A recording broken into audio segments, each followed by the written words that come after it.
Before we get to this episode of the NAFI More Right Rudder podcast, I'd like to thank this episode's sponsor, Sporties. Shop Sporties.com for all of your pilot training and supply needs. And remember, NAFI members enjoy 20% off of select Sporties training products, and Sporties eFerg is free. So remember, shop Sporties at Sporties.com. Now, this episode of the NAFI More Right Rudder podcast is titled, So You Want to Start a Flight School? And it's actually a presentation we did at last year's AirVenture Professional Development Program, and it was created and presented by a gentleman named Tim Poole. And Tim is, as he calls it, co-owner and chief everything officer of GT Aviation LLC. He's a commercial multi- and single-engine pilot with a IA authorization A&P mechanic. He also owns a flight school, and so he's kind of telling the story about how it all came to be, how he decided to start a flight school, what it's like running a flight school, and everything in between. So before we get to that, if I can just encourage you to remember to subscribe and rate the podcast anywhere you happen to be listening to this. All that helps us get the word out, and hopefully you're enjoying what we're doing here. So once again, without further ado, So You Want to Start a Flight School by Tim Poole.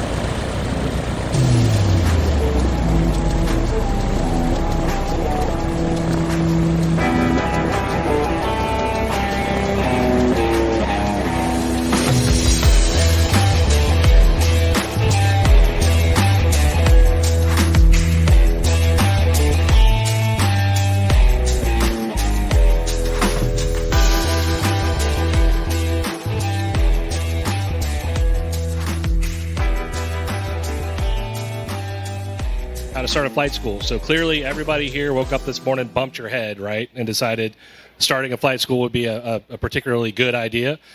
So welcome to the club. That's what we're going to go through today. So GT Aviation is a flight school that my wife and I own and operate. We're based out of Potomac Airfield, just outside of Washington, D.C. If you're not familiar with the airport itself, you're probably familiar with the term Circle of Doom, which is the 15-mile airspace around D.C. that is called the restricted, or the flight restricted zone, rather. And not everybody can fly in and out of there. So I like a challenge. We picked the most restricted airspace in the United States to start a flight school. So how do you go about doing that?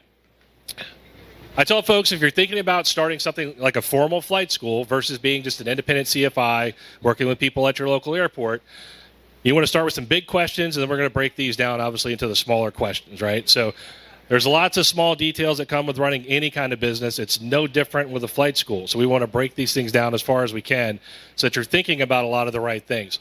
So first is, of course, what's going to be the mission of your flight school? Are you going to be just, a general aviation flight school that takes anybody that walks through the door that wants to get a private, instrument rating, whatever? Or are you going to specialize? Are you going to be, a Cirrus Center? Are you going to be a bush flying school? Are you going to teach mountain courses? That's the type of thing you want to work on and figure out. Who's going to be your target customer base? A lot of that's also going to be driven by where you're going to physically locate the school, which we'll talk about as well. But who's your ideal target customer? Is it someone walking in, you want to try to squeeze out any private pilot for 10 or 12 grand out the door?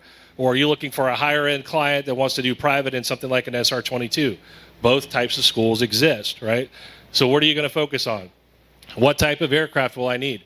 That's self-explanatory, but once you figure out some of these other questions, are you going to go look for some Skyhawks or Cherokees, or are you going to be looking for newer equipment to put out on your flight line? What type of instructor staff will I need? Do I need someone who has mountain flying experience? Do I need someone who has off-airport or bush flying experience? Like the last presentation, do you want someone who is good with aerobatics, spins, that type of stuff on your staff?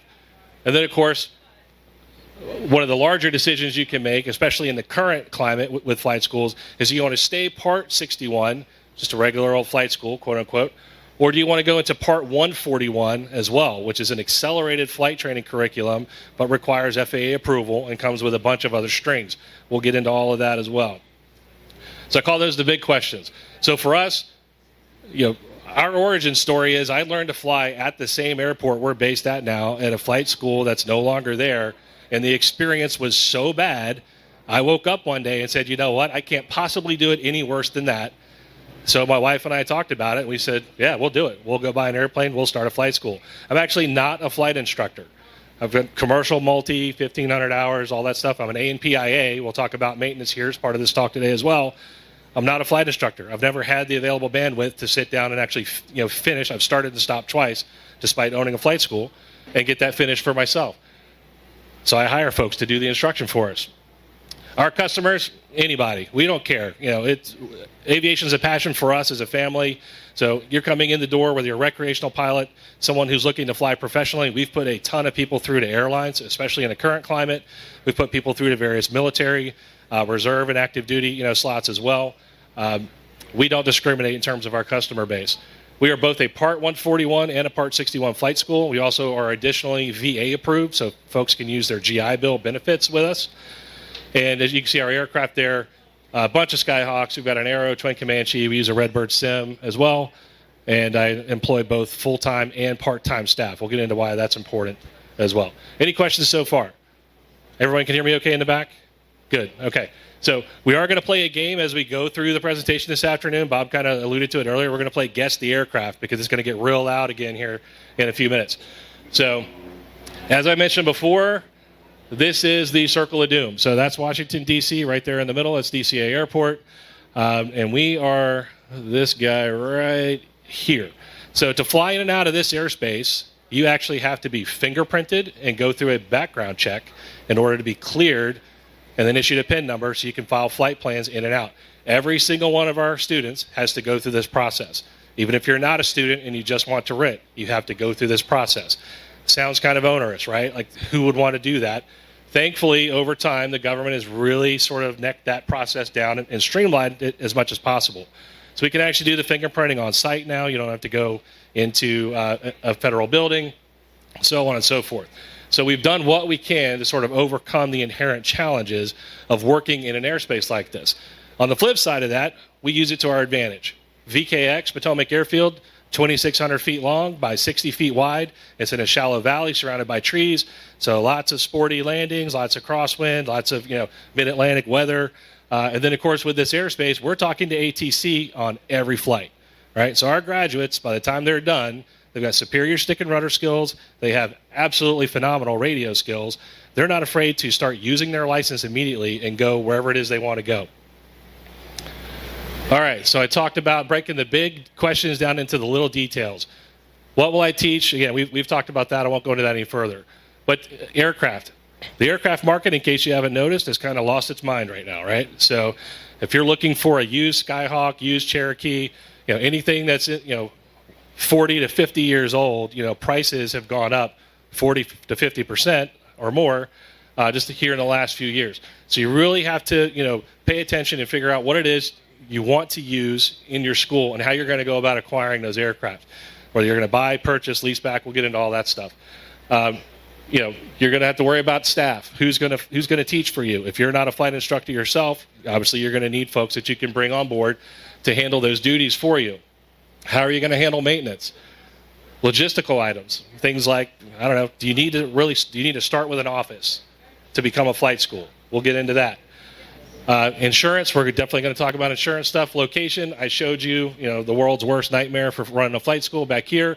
But are you in the Mid-Atlantic region versus the dry desert of Arizona, where you don't have the types of weather patterns we have, here outside of D.C.? Are you going to be in the mountains? Are you going to be down, towards the Caribbean? There's a lot of factors that go into that stuff. Well, you need other staff. By other staff, do you need front office staff? Who's meeting your customers as they come in through your front door? Do you need, other maintenance support? We do most of our maintenance stuff in-house, for example, but there are some things we still farm out to repair stations for things we can't do ourselves. Are you going to do the whole 141 or VA route? We'll talk about that. And, of course, marketing. Marketing, that's like, there are people they spend their entire life doing marketing, right? They're experts at that. There are things you can definitely do yourself to figure out. Social media is fantastic. You can publish stuff, pretty much anywhere at very little cost all across social media. We, today, you'll see some numbers later regarding like our enrollment numbers and graduations and stuff like that. We have never had a formal marketing campaign at GT. We've never found a need for it. And frankly, at our staffing levels, if I did advertise, like we couldn't handle the influx, so we didn't want to dilute the customer experience for our existing customers, and then of course slam our existing staff on top of that by running additional marketing campaigns, which I know kind of sounds backwards. You want to grow your business larger, but we've realized kind of what our limitations are at our current configuration, and so that's kind of where we're hovering for the moment. And then of course money. We're definitely going to talk about money. So what will I teach? We're going to do private through what? You used to be able to do ATP multi, just as a flight school before they changed the requirements a few years back. We pushed a bunch of ATP multi folks through right before that deadline. Are you going to specialize in light sport? There is a flight school owner, Helen Woods. Some of you probably know the name. She runs an excellent LSA school at Bay Bridge Airport there in Maryland. She and I used to give this presentation together. If you're a light sport person, you're ever in the Mid-Atlantic, definitely check them out. Are you going to do tailwheel stuff? Are you going to do acro only? Again, what are you going to specialize in, and how will you approach delivering that product? Syllabi. Are you going to write your own? You got to go through that drill, right, as a CFI candidate. Or are you going to use something that's pre-published? King, Jeppesen, Gleam, ASA, any of the other products that are out there. You have a lot of choices to make. So there's a lot of research that goes into this. So aircraft, are you going to own, right? I mentioned earlier, it's a seller's market right now. Skyhawk prices in particular are nuts. Same with Cherokees. Or are you going to do leasebacks? We have a mix. We have 10 aircraft in our fleet. I'm actually picking up another one next week. It's another leaseback. It's a 50-50 mix. We own 5 of those aircraft. The others are a combination of, we got one local leaseback and then a variety of corporate leaseback aircraft as well. There are organizations out there like Christensen Aviation out in Tulsa, Oklahoma. We've been working with them for 10 years at this point. The guy's got hundreds of Skyhawks all over the country, in flight schools, with these lease structures. So if you're not in a position to where you can outlay, the capital up front to go purchase aircraft yourself, you want to look for vendors like them that can lease you aircraft and get them out on your line earning money for you. And do you need a simulator? We didn't have a simulator when we first opened. That's something we grew into and then ultimately added as part of our offerings for our training. So we've got a Redbird LD. It's an advanced aviation training device. It's 141 approved. We can use it in all of our curriculums where that experience is allowed, of course. It's a great addition to what we can offer there at the school. Instructors. So we've got a mix of full-time and part-time. The DC area is highly fluid. There's a lot of turnover just in terms of people, right? You've got a lot of government employees, a lot of contractors, a lot of military. People come and go for us. So we've got 16 flight instructors on staff at this point. 2 of them are full-time. The rest are all part-time for the reasons I just mentioned. So there's a constant, influx and outflux of instructor staff. That's something to get used to, especially in the current hiring environment at the airlines, right?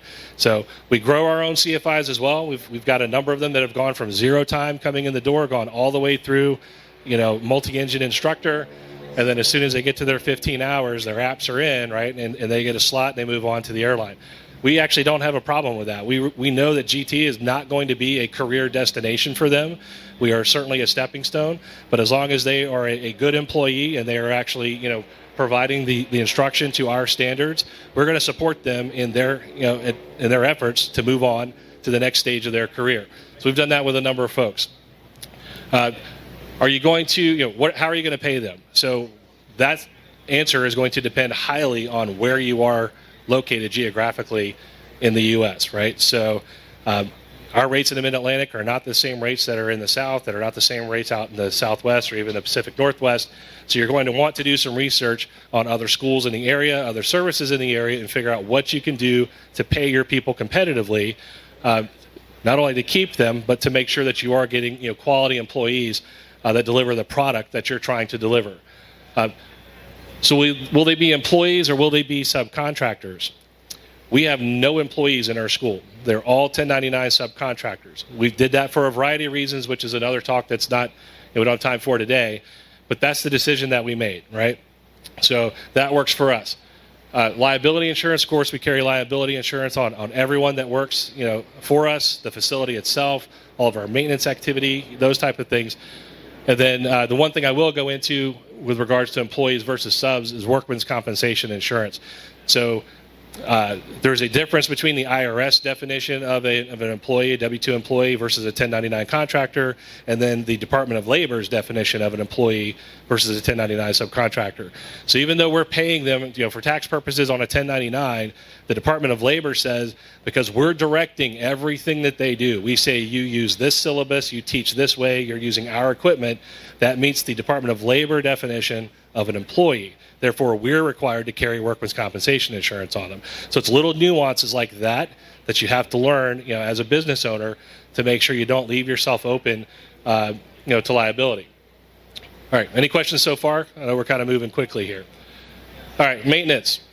So I mentioned I'm an AMPIA. At one point during the sort of life cycle of our company here, I did get to the point where I was working on my CFI, but we were having more problems hiring maintenance personnel than CFIs. So I made a decision to become an A&P so I could help out in-house with our own maintenance. So do you want to outsource your maintenance? There's plenty of shops out there, but you'll quickly realize as a business owner, paying commercial rates for something like maintenance on a fleet, it may not be that bad for 1 or 2 aircraft, but once you get up to 4, 5, 6 or more aircraft, paying commercial rates versus the rates you would pay in-house by employing your own people, drastically different, right? So if you can control those expenses, keep those costs in-house, and then also you're controlling the quality of your own maintenance, that can be a huge benefit. So when we started our flight school, it was a 1 aircraft, 1 part-time CFI operation, literally bare bones in a tiny 10 by 12 room. That's how we started. We didn't have our own maintenance staff at the time. We had a Diamond DA-20. We wanted to be completely different from that other previous school that I mentioned, that I learned to fly at. And we sent the aircraft out to a Diamond Service Center for its first 100-hour inspection, right, after we bought it. I got a 72-item squawk list, back from that service center on an aircraft that might have, 100 moving parts on it in the airframe. And we decided there's no way we were going to be able to do that. So we made that decision to bring it all in-house and work from there. So you're going to need staff, right? You're going to need A&P mechanics. You're probably going to need at least 1 IA on staff. Our planes fly enough. Our Skyhawks in particular, we have them on what are called progressive inspection programs. You have to have an IA on staff to be able to sign those off. So those things give you advantages. You're going to be buying stuff like tools. You're going to need inventory. I've got practically anything we need to fix anything short of airframe damage sitting on the shelf in the back in case it dies, right? We've got 10 aircraft on the line. 7 of those are Skyhawks. If the starter dies, if the battery dies, somebody flat spots a tire on their way in because it's a short field, whatever it is, we can take that plane over and knock out those repairs pretty quickly and get the plane back online. You're going to need some kind of workspace. We started maintenance out of my buddy Matt's truck in a pop-up tent, right? So we were doing inspections literally under a 10 by 10 pop-up. That's all we had available to us. Eventually moved into a T-hangar. We were doing stuff there. We had so many tools, we couldn't get an aircraft in the T-hangar, with all the tools. And now we're working out of a 55 by 60 shop where we can get multiple aircraft in at the same time. So it's just a steady growth in terms of what our capabilities are, and then of course what we're bringing to the table. And then maintenance also requires ongoing training, right? So there's continuing education in the maintenance world, just like there is with the flight instruction world. All right, logistical items. So do you need an office space to start if you're going to start a flight school? And that's what everybody thinks of when they think business, right? You've got a physical location, brick and mortar, you got an office, maybe a receptionist there to meet people when they come in, someone to answer the phones. You don't absolutely need that unless you have to have it, right? You can start a flight school operation, a Part 61 operation, out of the trunk of your car. You can use a lockbox on the plane itself. You don't have to expend a bunch of money up front for the sake of appearances versus actual operational need. For scheduling, you can go old school. There's still folks out there using paper calendars. A lot of folks in different parts of the community still using things like Google Docs, Office 365, stuff like that. Or you can use an online scheduling system. We're large enough that we switched to Flight Schedule Pro about 8 years ago and never looked back. It handles all of the aircraft scheduling for us, has built-in maintenance tracking for us. So every time a flight is dispatched and checked back in, all that back-end stuff calculates when the next inspection is due, when the next AD is due. I get emails every day on the status of the fleet, right? So I know if 497 is coming up on the OP3 inspection, we've got 8 hours left. I can look at the schedule and figure out, okay, that'll make it through Wednesday. We better down it on Thursday so we can get that inspection taken care of.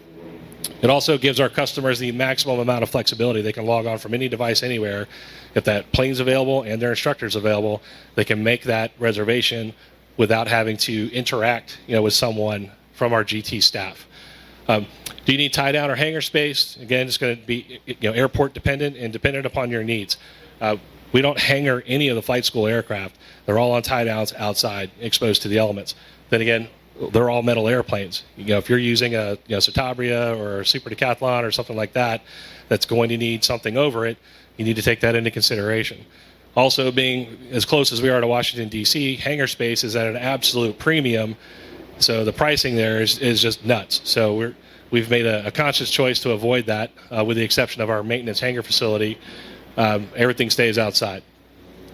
Are you going to need policies? So for me, this was a big deal going into it. We were a one aircraft, one part-time CFI flight school, but I had a policy manual that we adopted from another school because I wanted standardization from the get-go. So we've got a weather policy. You can fly in these conditions. You cannot fly in these conditions, right?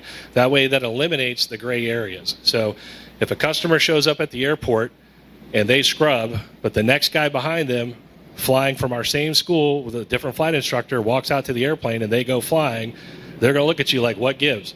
Why did they scrub? And how come, or why can they go fly, but we had to scrub? So we have weather policies, wind policies, things about solo, where they can solo to, how much fuel they have to carry by the time they get back, all of that type of stuff, just to essentially, again, provide as much standardization as possible to keep everybody on the same page. It's good for the customers. It's fantastic for the staff, right? It takes not all, but it takes most of the guesswork out of how they deliver your flight training, service, and product. And then fuel. All of our fleet uses 100 low lead. There are aircraft out there. There are airports that do provide MOGAS if you have that option available to you. And then you're going to look at things like wet rates versus dry rates. Most folks out there are operating under a wet rate, policy or procedure.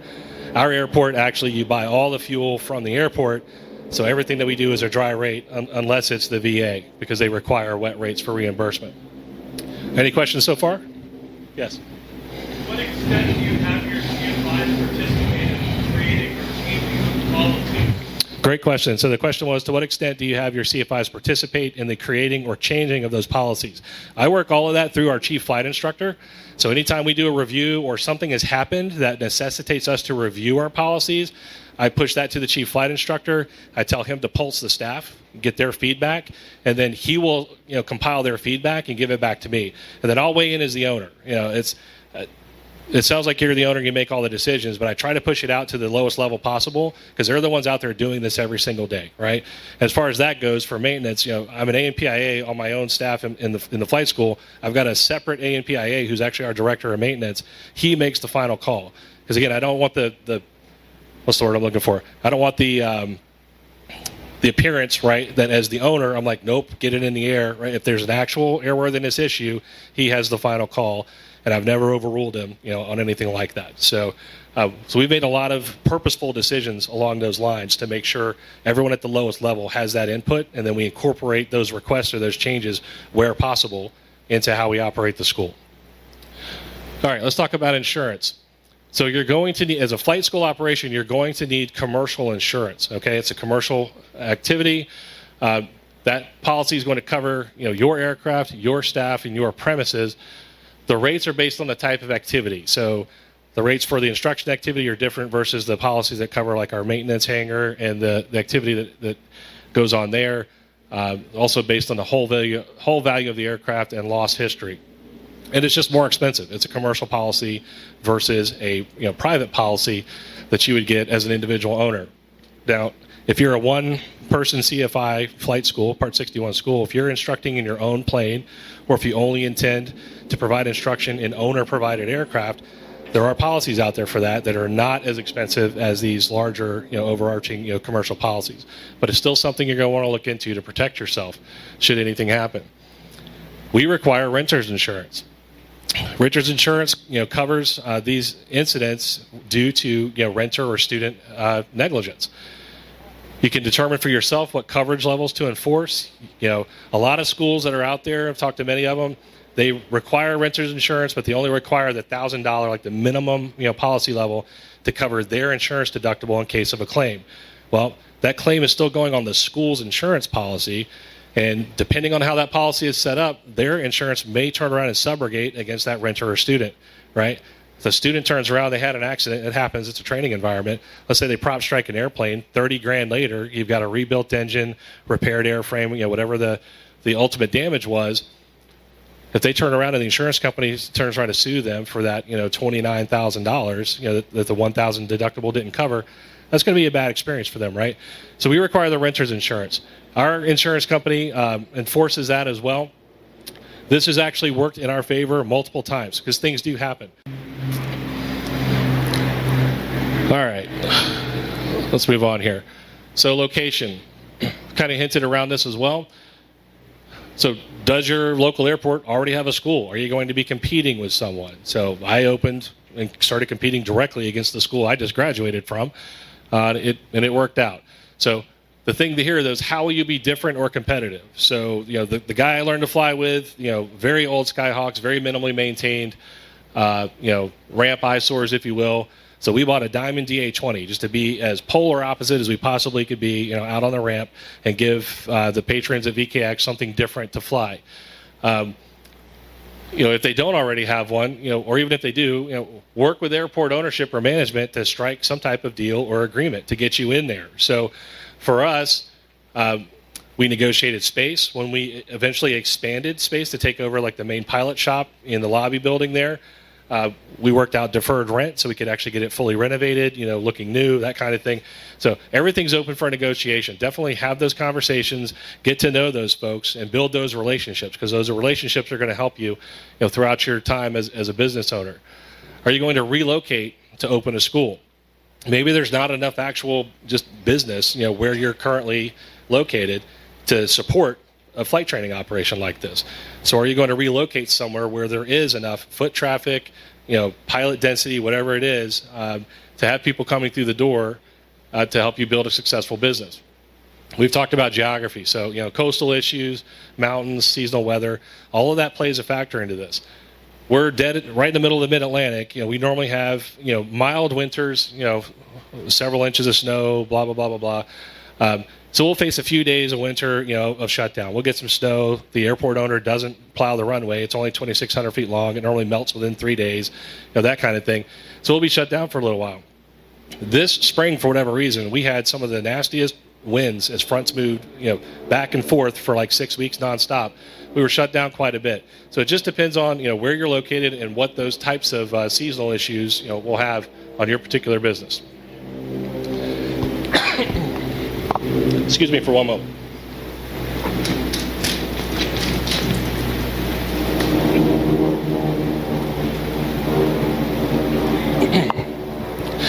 Camp Scholler is like a dust bowl this year, so the dust has definitely gotten to me. Let's talk about other staff. So are you going to need office staff? Like if it's just you're an independent CFI, you probably don't.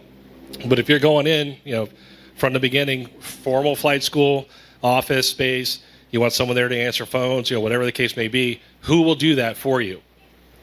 My wife quit her full-time job to ultimately come run the flight school for us. So she handles all the day-to-day.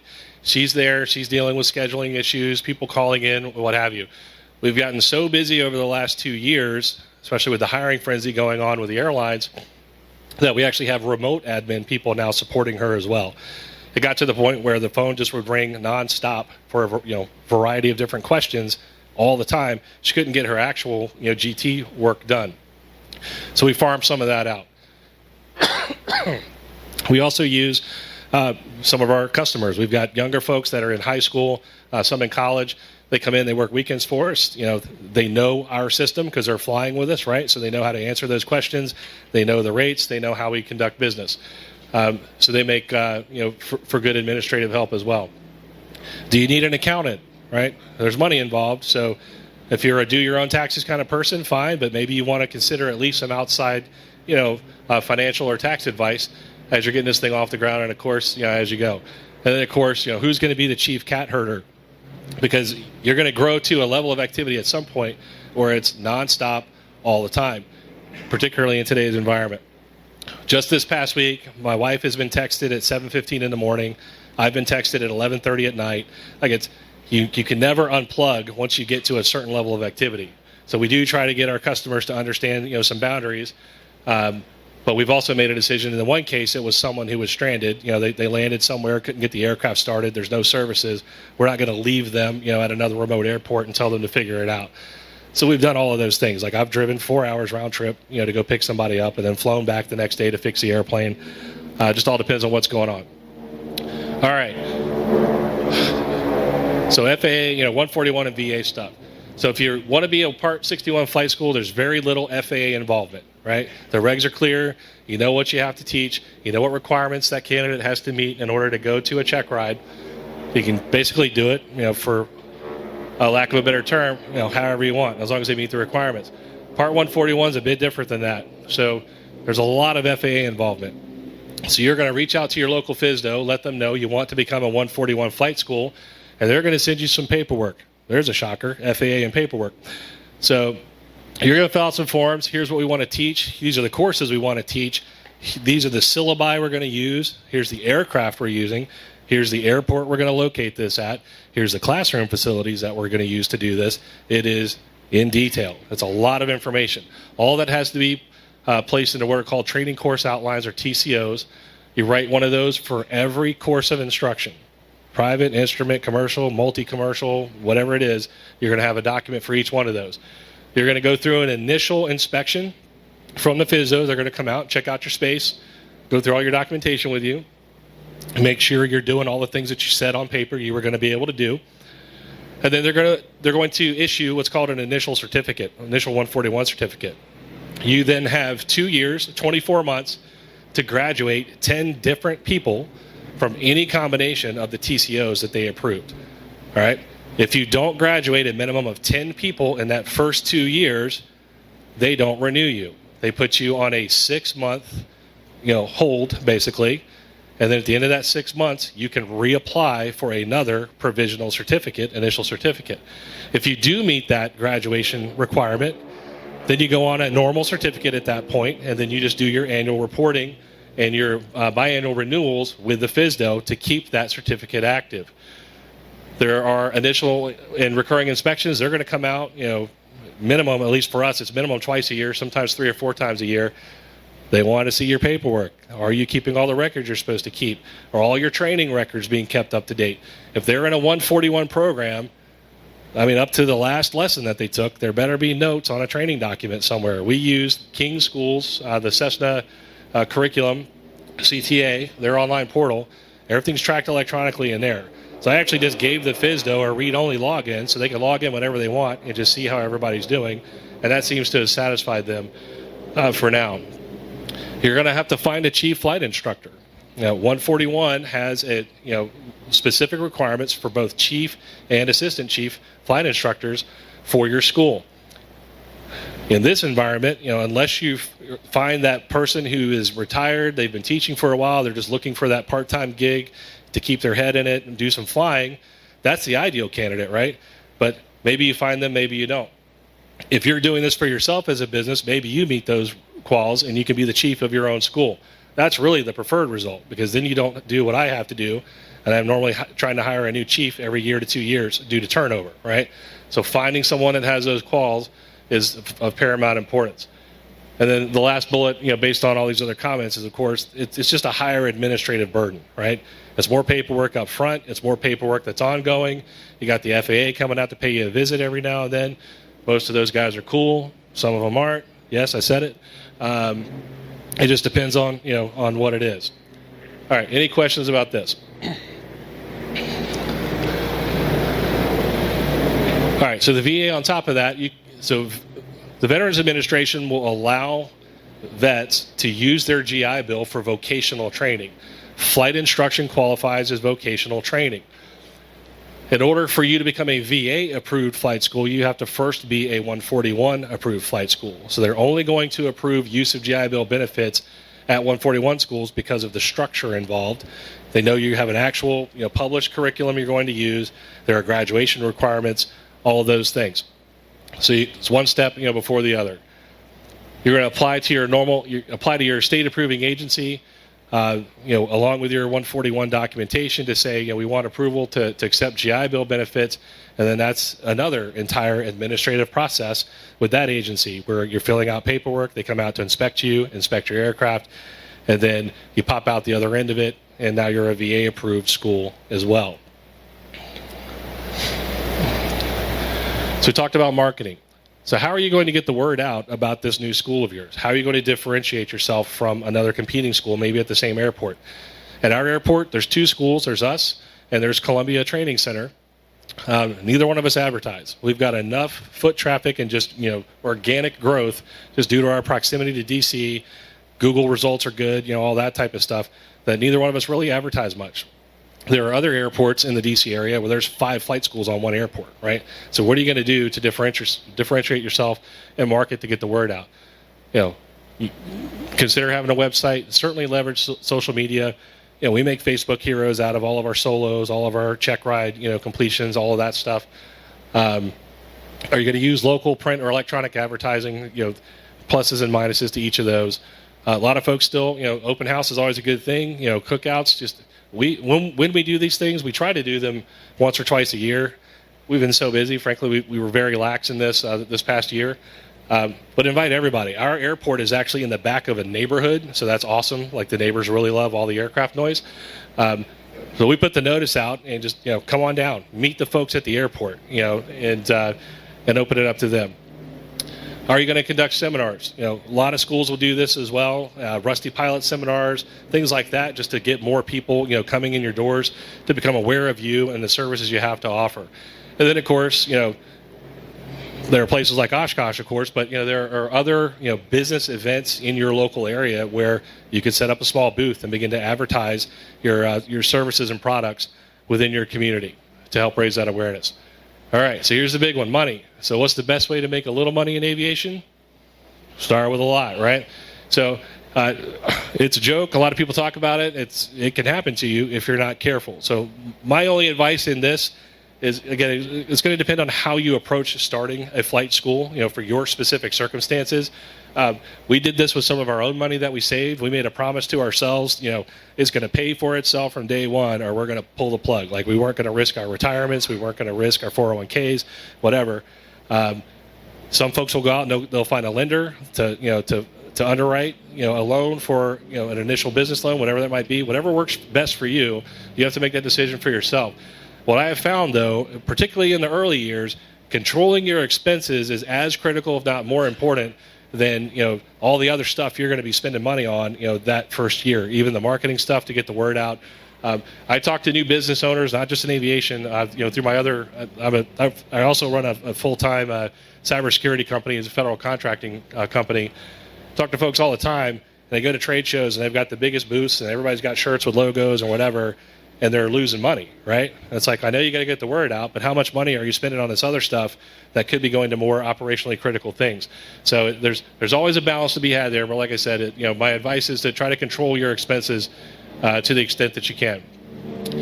Other things to consider, what type of business entity will you be? If you're just an individual, you have some options. You can certainly do it as yourself, but you're exposing yourself to individual liability. You could do things like start a limited liability corporation, an LLC rather, or you can go all the way as far as starting an S corp as well. Things about LLCs, and again, I'm not a lawyer, I'm not an accountant, anything like that. Just things we ran into as we were doing this. LLCs are great, but you have to do it right. You have to keep your money separate. You can't commingle stuff.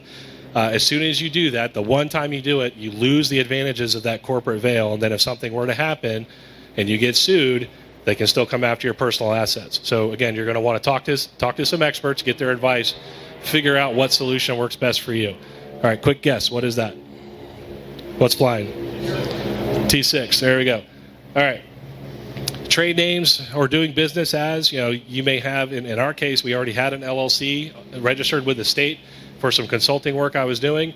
And so we just filed a DBA trade name. off of that existing LLC. So I didn't have to start from scratch, set up something new. These days, it's super easy to start the entity, the legal entity. You can go online, submit all the paperwork, pay the fees. They'll file it all electronically for you. You can have an LLC at least up and running in 24 hours, 48 hours max, if that's the route you ultimately want to go. Again, advice here at the end. Certainly consult a lawyer if you know one, or hire one to get that advice. Talk to an accountant, and then I just mentioned you can use online filing services to help you set up your business entity. All right, so you've made your decision. Now you need to own it, right? Look at this clown right here. He had no idea what he was getting himself into 12 years ago. So that's me thinking I had the entire world figured out the day we opened back in 2009.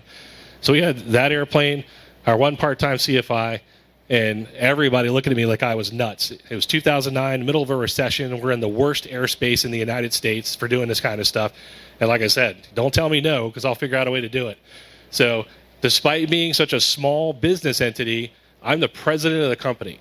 My best friend, Matt, who was doing our maintenance for us, he's my director of maintenance, right? My daughter, who was a high school senior at the time, she was the office manager. So when people called in, that's who they're talking to. That's who they're interacting with, right? Fast forward to last year, we're up to 10 aircraft. Like I said, we're picking up another one next week. We've got the sim as well, 15 CFIs. We delivered just under 5,000 hours last year of flight time. This is 2021. Just under, or right at 5,700, 5,800 hours of instruction, 200 hours in the sim. Completed 27 check rides in 2021. This is a one-location flight school that is essentially just a small mom-and-pop business when you boil down to it, right?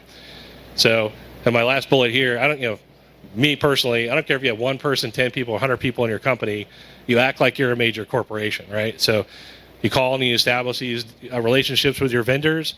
They don't know who you are, so act like a company, and leverage those relationships. I could get into the whole, finding parts vendors and getting those accounts set up. So now you've got wholesale, parts on prices, and you're not paying commercial anymore. All of those types of things. All right. So my advice, you got to have fun. That was the second promise we made to ourselves after the one about not losing money, okay?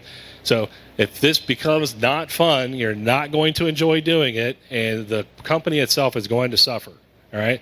So you may get to the point where you need to figure out, do you hire someone to take over most of your day-to-day duties to get some of this stuff off your plate? It's part of the issue we're going through right now, frankly. So have some fun. Start small. You don't have to be everything to everybody right out of the gate, right? Figure out how you want to start and the goals you want to achieve, and start there, and then piecemeal and add the other services or other products as you go. Grow as needed. I just said don't try to be everything to everyone. So we are now, we've got the planes and the sim. We're also a PSI, testing center, so our students can take their written exams on site. We didn't add that until about 6 years ago. I said, we're 12 years old. I just got tired of hearing our customers talk about having to drive an hour or more in any given direction to get to the next nearest testing center to take their exam when they were ready. So, we wanted the ability, if they're doing ground in the back and reviewing with a CFI, and the CFI is like, yep, you're ready for your exam, go knock it out. If they wanted to, they could walk in the next room and do that. Doesn't quite work that way today because you can't register same day anymore. But that was the initial decision that we made. So we do that on site now as well. I mentioned this earlier, spend as much time controlling your expenses as you do trying to increase revenue. And then, of course, have fun. At the end of the day, this is what's important, right? These are all graduates of ours. The crew photo here in the middle, that's Juan Barco on the right. He's our former chief pilot. He's now, that's a picture at Republic. He has since moved on from Republic since they took this photo. He's now first officer at Spirit. And on the left there is Mariah Ronaldo. She's one of our office admins who made a decision to join the airlines as a flight attendant as well. So seeing folks, work through, our organization and pursue their career goals is certainly rewarding, to us as well. This is my contact info here. I do have a few business cards with me as well. Any final questions? Yes. What do you do about ground school? Question is, what do you do about ground school? So we use the King School system. So it's an online delivered ground school. They can do it anywhere they want at their own time. They have the option of sitting in a room, with a CFI to go through ground if that's their preferred, method of learning. We try to adapt it to everyone's learning style, but we start from there. And if they need additional help, we supplement, the online coursework with in-person, support. How have you integrated your sim into it? The question is, how have we integrated the sim into it? 141 specifically on the instrument side, you can use the sim for, it's just under half of the total curriculum. So it works really well for that. And then, if someone's just not getting something in the airplane, we don't want them to keep paying, wet dual rates, to keep making the same mistakes over and over in the sky. So we'll just put them in the box, let them sort it out in there. Even if it's just as simple as reading the checklist and just looking to see where everything is, for our newer students, it really helps them control their expenses and helps us, help them get over that initial hump and then get back in the airplane. Other questions?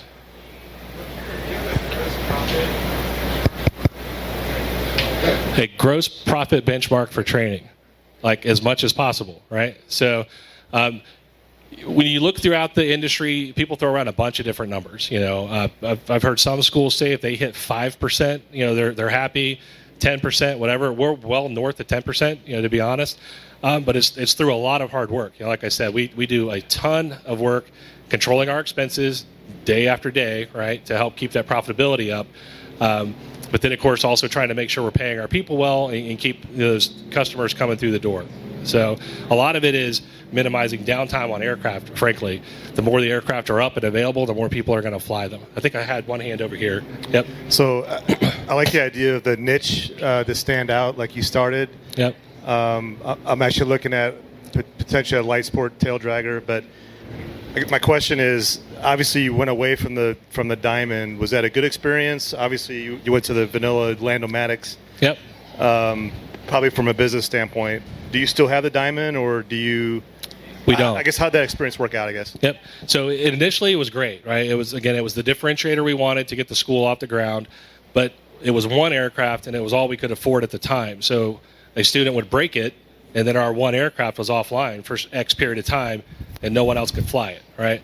Ultimately, what ended up happening, that 4-star decision back into Skyhawks, was we had a renter who graduated with us take the aircraft, out to Ocean City one evening, killed the battery. If anybody here ever flown a DA-20, it's got a motorcycle battery in it. You give 3 chances to start the aircraft or it's dead. Everybody know that? So killed the battery, called us because he's stranded now, right? So we walked him through. We kept the jump plug in the plane for that reason. So we walked him through the checklist, how to do it, told him to call his cab to come back to jump start the aircraft. Well, they didn't do that. They found a golf cart at the FBO. So they plugged a 48-volt golf cart into a 12-volt aircraft and fried everything in it, right? So now my one aircraft is down hard, and ultimately we got everything fixed in about 2 weeks, minus the oil pressure gauge, which we could not get from Diamond for 2 months, right? And it's a certified aircraft. It's got to be that part. So so that's when we made a decision, like this isn't going to be, this isn't a tenable situation for us. We couldn't afford a second DA-20, that kind of thing. So I actually moved it to a Diamond Flight Center. I put it on lease back there as the owner. We started with 2 Skyhawks and just kept adding, more aircraft. And it just proved to be the right decision for us. I can get whatever parts I need for a Skyhawk from anybody, very little waiting times, prior to today's environment, at least. And, yeah. Yep. Exactly. So that's ultimately what we did. The plane ended up being totaled at the Diamond Flight Center, unfortunately. But take that story full circle. So you had one over here? This guy.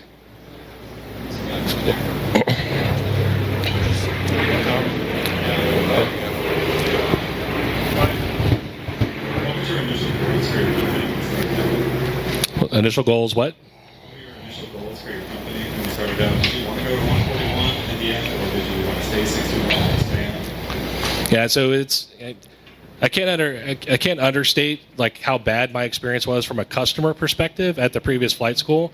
So our goal literally was just to provide flight training and just focus on the student and getting them to the finish line, right?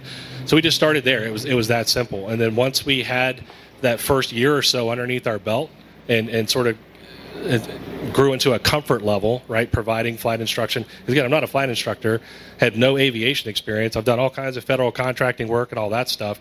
But we wanted to get sort of over that initial hump. Would we make it through the first year where many businesses fail? That kind of thing. And then from there, we sat down and said, okay, now what do we do from here? So within that second year, that's when we had the incident with the DA-20. So we changed the fleet up a little bit. And from that point on, it was like, yep, we want to be 141. That will invite other wider customer base. There's 5 military bases within 30, 45 minutes of our airport. So the GI Bill aspect of that is certainly appealing. So we made those decisions in time, and just added those things one at a time over the course of the next few years. Yep. So my question is around flight instructor compensation. Okay. You were saying that it's local or regional in terms of compensation pay. Yep. But did you differentiate between your full-time instructors, the ones that were really working toward the hours to go to the airlines, versus your contract instructors that didn't necessarily have a career path to sit 121? So did you have a way of differentiating that pay compensation package? Yeah, we differentiate pay based on the experience they're bringing to the table, right? So we're going to start a brand new CFI at a lower hourly rate than someone who walks in the door with several thousand hours, certainly several thousand hours of dual given, and can meet other needs of the school, right? So like our chief pilot is going to make more than an entry-level CFI just coming, off of a check ride, looking for their first flight instructing gig.